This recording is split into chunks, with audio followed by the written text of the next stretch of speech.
আফগানিস্তানে তালেবান ক্ষমতায় ফেরার ৫ বছর পূর্ণ হতে চলল। ২০২১ সালে কাবুল দখলের সময় তারা বলেছিল আগে তালেবানের মতো তারা এখন আর নেই, কিন্তু ৫ বছর পর প্রশ্নটা থেকেই গেছে, তালেবান কি সত্যি বদলেছে নাকি শুধু বদলেছে তাদের পোশাক আর পদবি। বিবিসির ২ বছর ধরে করা এক বিশেষ প্রতিবেদনে উঠে এসেছে তালেবান শাসনের অভ্যন্তরীণ কিছু চিত্র, জানিয়ে এই প্রশ্ন আরও জোরালো হচ্ছে। একসময় যারা যুদ্ধের পরিকল্পনা করতেন তাদের অনেকেই এখন গভর্নর, নিরাপত্তা কর্মকর্তা কিংবা সরকারি প্রশাসনের গুরুত্বপূর্ণ পদে। হাতে অস্ত্রের বদলে সরকারি ফাইল, সামনে অফিসের টেবিল, পেছনে সরকারি গাড়ি। কিন্তু প্রশ্ন থেকেই যাচ্ছে, তাদের চিন্তা ভাবনায় কি আগের সেই পুরনো কঠোরতার ছাপ সম্পূর্ণ চলে গেছে?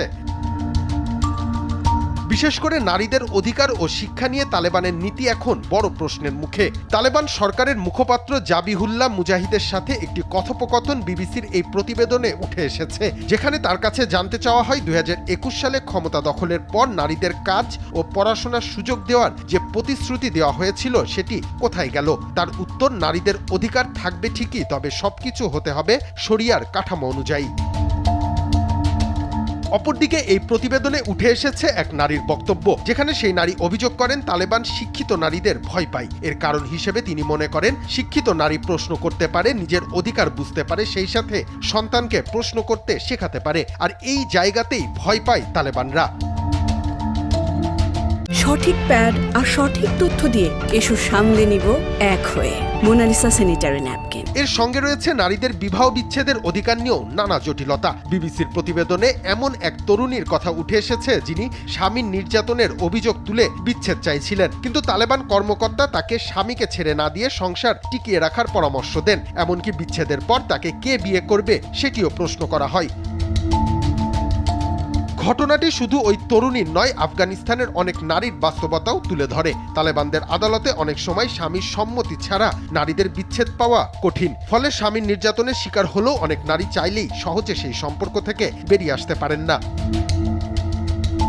এমনকি সমস্যা পোহাতে হচ্ছে স্মার্টফোন ব্যবহারও। এমনই তথ্য উঠে এসেছে বিবিসির প্রতিবেদনে, যেখানে একজন কর্মকর্তার বরাত দিয়ে বলা হয়, স্মার্টফোন ব্যবহারে নিষেধাজ্ঞার কারণে সরকারি কাজের গতি কমে গেছে। আগে সহজেই বার্তা পাঠানো, নথি আদান প্রদান এবং দ্রুত উত্তর দেওয়া যেত, এখন পুরনো ধাঁচের ফোন ব্যবহার করতে হচ্ছে আফগানিস্তানে।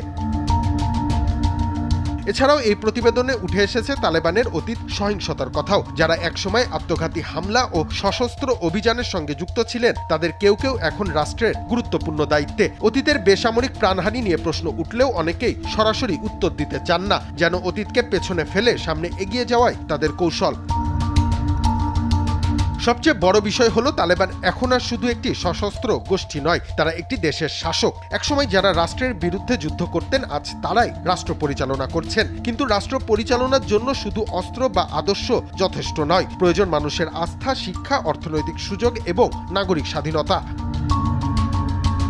বিবিসির প্রতিবেদনের চিত্রে তাই একটি অস্বস্তিকর প্রশ্ন সামনে উঠে এসেছে। তালেবান ক্ষমতায় ফিরেছে ঠিকই, কিন্তু তারা কি সত্যি তাদের প্রতিশ্রুতি ধরে রাখতে পেরেছে? রিশাম সাহাব, দেশ টিভি।